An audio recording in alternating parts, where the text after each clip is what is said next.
এখানে কোনো বিজ্ঞানের ছাত্র নাই, আল্লাহ বিজ্ঞান করছে কেউ নাই। বাচ্চার যুগের ঘরে বলের ভিতরে বল আবার মাপ দেন, তখন বলের ওজন বিজ্ঞান হয়ে যাবে। কারণ কি, আগে খালি ছিল তখন ওজন কম ছিল, যখন আপনি বাতাস যুগের উপর ওজন দিয়ে দেন তখন বেশি হয়ে গেছে। বাতাস যদি বিজ্ঞানীরা মাপতে পারে, আমার নামা ফেরেশতারা মাপতে পারবে না কেন? দয়া করে বলি সুবহানাল্লাহ। পরকালের বিপদে নবীকে পাবেন। এজন্য পরকালের বিপদে নবীজি কাজে আসবেন। আরেকজন সাহাবী বলছেন, ইয়া রাসূলুল্লাহ, আমি তো আপনার সাথে থাকতে চাই পরকালে, তাহলে তো আমার ভালো লাগবে না, তো কি করবো ইয়া রাসূলুল্লাহ? তখন তুমি একটা কাজ করো, নামাজ রোজা কেমন করছো? কোন আমার নামাজ রোজা ফরজ জাকাত বেশি নেই, তবে যেগুলো ফরজ ওগুলো করছি, নফল ইবাদত বেশি করতে পারি না। আল্লাহ রাসূল বললেন, শুধু একটা সেবা করতেছে, নবীজির জন্য পানি নিয়ে আসতেন ওযু করার জন্য। ওযু টাইম বলে পানি এনে নবীজির কাছে হাদিস কানে থাকতেন। তো আরেকদিন নবীজি খুশি হয়ে বললেন, সাদ ইয়া রবিয়াতু, ওই সাহাবীর নাম হলো রবিয়া। এ রবিয়া, তুমি তো অনেকদিন আমার সেবা করেছো, তুমি যা ইচ্ছে চাও। কার কাছে চাইতে বলছেন? কার কাছে? নবীর কাছে। নবীর কাছে চাইতে বলছে। ওর নবীর তো ক্ষমতা নাই, নবীর কাছে চাইবে কেমনে? আপনার মাথা ঠিক নেই। নবীর কাছে যদি ক্ষমতা না থাকে, আবু বকর ফিল জান্নাহ, উমর ফিল জান্নাহ, আলী ফিল জান্নাহ, উসমান ফিল জান্নাহ, তালহা ফিল জান্নাহ, 10 জন সাহাবীকে এক বছর মধ্যে একই লোকের মধ্যে বলে দিলেন, তোমরা সবাই জান্নাতি। আল্লাহু আকবার বলেন না? আল্লাহ কে চিন্তা আয়াত নাযিল করেছেন, কোন মৌলবী বলতে পারবে হে নবী জান্নাতুল মালিক তো আমি? আল্লাহ এটা বলে আয়াত নাযিল করেছেন, আপনি কেমনে জান্নাত দিলেন? আপনি কেন কিভাবে জান্নাত দিলেন? ইলম বাঁটনে ওয়ালা, দৌলত বাঁটনে ওয়ালা, জান্নাত বাঁটনে ওয়ালা, জান্নাত দেনে ওয়ালা, ইন্নামা আনা কাসিমুন ওয়াল্লাহু ইউতি। বুখারী শরীফ, মুসলিম শরীফ, সিয়াসিতের হাদিস। আল্লাহ আমাকে দিচ্ছেন, আমি দান করতেছি। আল্লাহ আমাকে দিচ্ছেন, আমি বন্টন করতেছি। আল্লাহ দিচ্ছেন, আমি বন্টন করতেছি। করে করে বলি সুবহানাল্লাহ।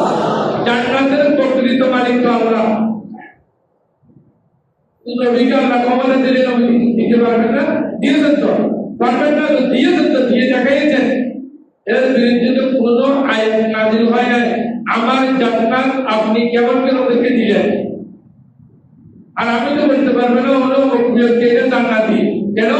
উনি কি করে মরে, মারার আগে কি করে কি বেদিন হয়ে যায়, না কি হয়ে যায়, না উনি নজরা হয়ে যায়, না উনি কি আমল ছেড়ে দেয়, আমি তো বলতে পারবো না। কিন্তু আমার নবী তো শিওর, আল্লাহ বলবেন সিদ্দিক অবৈধ কোনো কাজ করবে না, আমার ফারুক কোনো অবৈধ কাজ করবে না, ওসমান জুননের অবৈধ কোনো কাজ করবে না, হযরত আলী করবেনা অবৈধ কোনো কাজ করবে না। ওরা জান্নাতে যাবেই যাবে। বড় করে বলি সুবহানাল্লাহ। আমি বলেছিলাম আরেক সাহাবীর কথা বলছেন, উনি জাহান্নামে যাবে, পরবর্তী দেখা গেল উনি জাহান্নামে গেছে। আল্লাহ তাআলা আমিন বলেন। তাহলে নবীর জন্য আমরা কিছু উদযাপন করতে পারবো কিনা? মিলাদুন নবীর কথা করার কথা কোরআন শরীফে আছে কিনা? আর কথা বলেন আছে কিনা? আছে, কোরআন শরীফে আছে। যদি কেউ নাই বলে বলেন, কুল বিফাদলিল্লাহি ওয়া বিরহমাতিহি ওয়া বিযালিকা ফালইফরাহু। এখানে ইফরাহু মানে খুশি হতে বলছেন, আনন্দিত হতে বলছেন। এখানে ইফরাহু মানে আপনি সুরুর হবেন, খুশি হবেন, আনন্দ উপভোগ করবেন। বলবেন তাই বলতে বলি সুবহানাল্লাহ। এর জন্য তো আঞ্জুমানে রহমানিয়া, আহমদিয়া সহ বিশ্বের অনেকে জশ্নে জুলুস বের করেন। জশ্নে জুলুস মানে খুশির সভা। কিসের সভা? কিসের সভা? জশ্নে জুলুস মানে খুশির সভা। আমি বন্ধুদেরকে বলতে চাই, বন্ধুরা যখন বাংলাদেশে প্রতিযোগিতা যখন মা জননী থেকে মা জননী মানে সাবেক প্রধানমন্ত্রী শেখ হাসিনা ওনার পক্ষ থেকে যখন ওনারা কামিলকে ওদের দৌড়াকে যখন মাস্টার্সের মান পেয়েছে ওরা একটা খুশির মিছিল বের করেছে। আমি বলবো ওই খুশির মিছিলটা কোন কিতাবে ছিল, কোন কিতাবে আছে কেউ বলতে পারবে? আমি কৌলদেরকে এখান থেকে কিয়ামত পর্যন্ত সময় দিলাম, যারা ফিডিং করে ফেসবুকের মধ্যে যে ঈদে মিলাদুন নবী নাই, ঈদে মিলাদুন বেদাত আরো আছে। আমি বলবো এই যে এই দৌড়াকে যখন মাস্টার্সের মান হয়েছে, এখন বাংলাদেশের সবাই একত্রিত হয়ে ঢাকা সহ বিভিন্ন জায়গায় বিরাট বিরাট মিছিল বের করেছে। কোন কিতাবে ছিল, কোন কিতাবে আছে?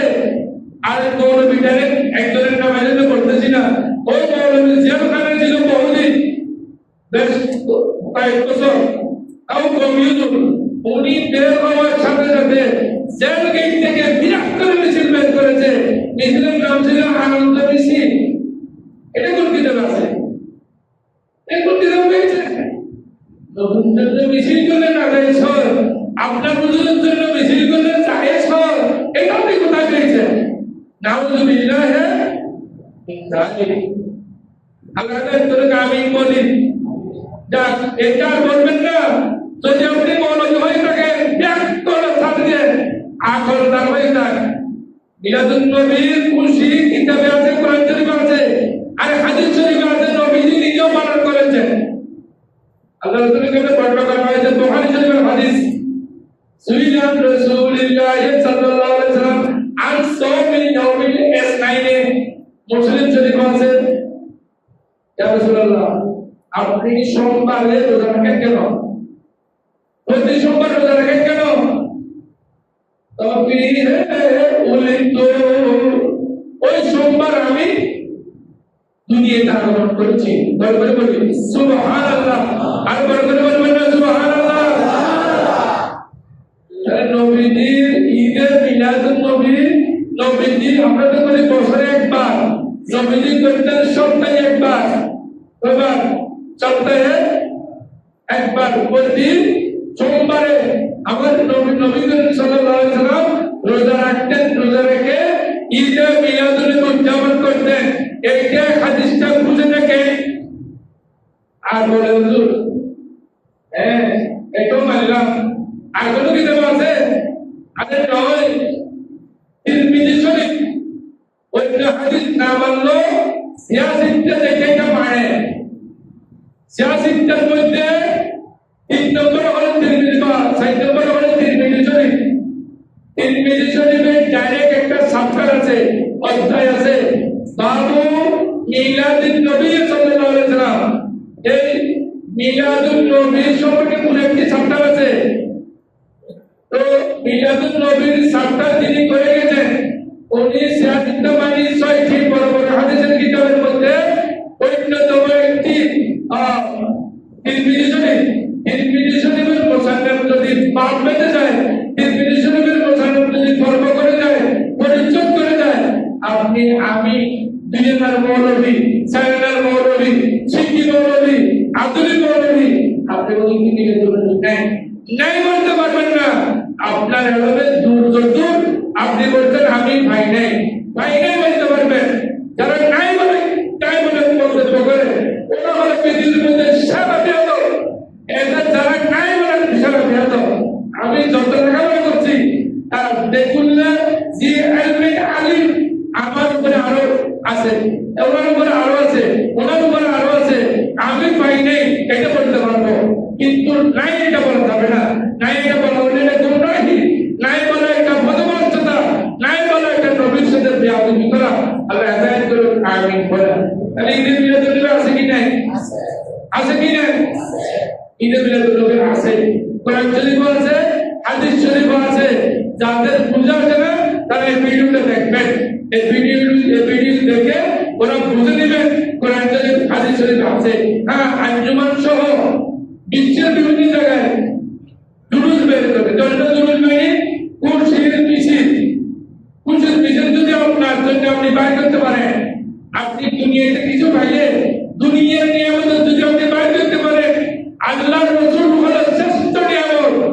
এটা হলো নিয়ামতুল উজমা বলেছেন হাদিস কিতাবের মধ্যে, হাদিস শরীফে তাফসীরে নিয়ামতুল উজমা এই পৃথিবীর মধ্যে সবচেয়ে বড় নিয়ামত হলো নবী মুহাম্মদুর রাসূলুল্লাহ সাল্লাল্লাহু আলাইহি ওয়াসাল্লাম। তো নবী মুহাম্মদ রাসূলুল্লাহকে পেয়ে আমরা কোন উদযাপন করব না কেন? হ্যাঁ, অনেকে বলে এখানে নামাজ পড়ে না।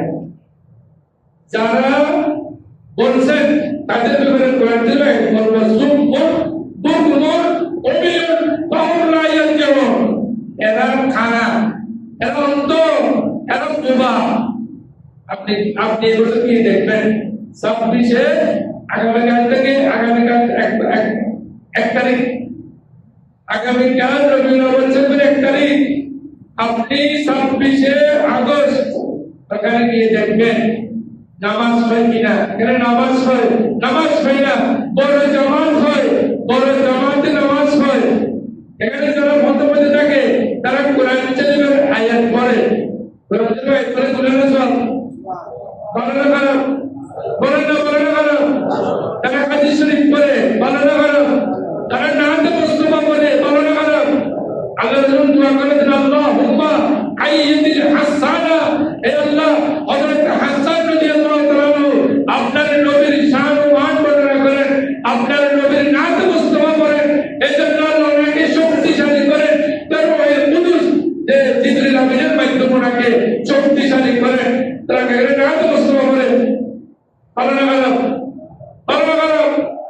এরা দরুদ শরীফ করে, দরুদ শরীফ একবার বললে 30 টাকা, বলে না খারাপ।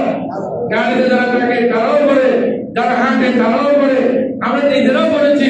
আমরা যখন ছাত্র ছিলাম এই জামিয়া আহমদিয়া সুন্নিয়া আলিয়া ঐতিহ্যবাহী এই দ্বীনি শিক্ষা নিকেতন থেকে জুলুস বের হতো।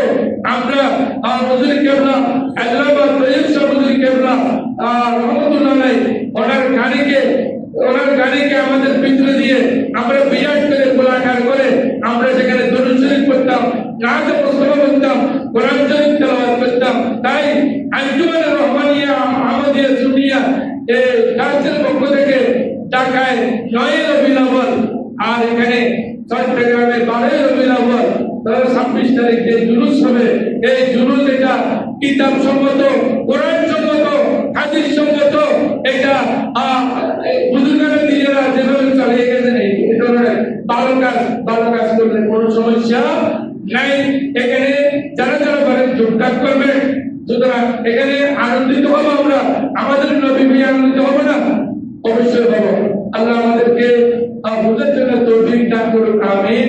এবং এই যে মিলাদুন নবী সুন্দর করে ভালো করে উদযাপন করার তৌফিক দান করুন, আমিন। এখানে তো আমি আগে কথা বলেছি, এখানে আমাদের এখানে এই যে মিলাদুন নবী উদযাপন ভালো করে করার জন্য যত প্রস্তুতি নেওয়ার দরকার আমি অনুরোধ করবো আপনারা দ্রুত আগামীকাল 1 তারিখ রবিউল আউয়াল শরীফে আপনারা দ্রুত এই কাজটা করে ফেলেন। ঈদে মিলাদুন নবী ভালো করে উদযাপন করতে পারেন। সেই জন্য যারা এখনো টাকা পয়সা দেন নাই আপনারা যার সামর্থ্য অনুযায়ী বেশি করে টাকা পয়সা দিয়ে ঈদে মিলাদুন নবী এই এলাকায় উদযাপন করার জন্য আমাদেরকে তৌফিক দান করুন, আমিন। ওয়া আখিরু দাওয়ানা আলহামদুলিল্লাহি রাব্বিল আলামিন।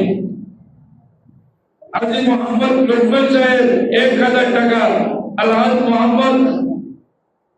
মোহাম্মদ কামালউদ্দিন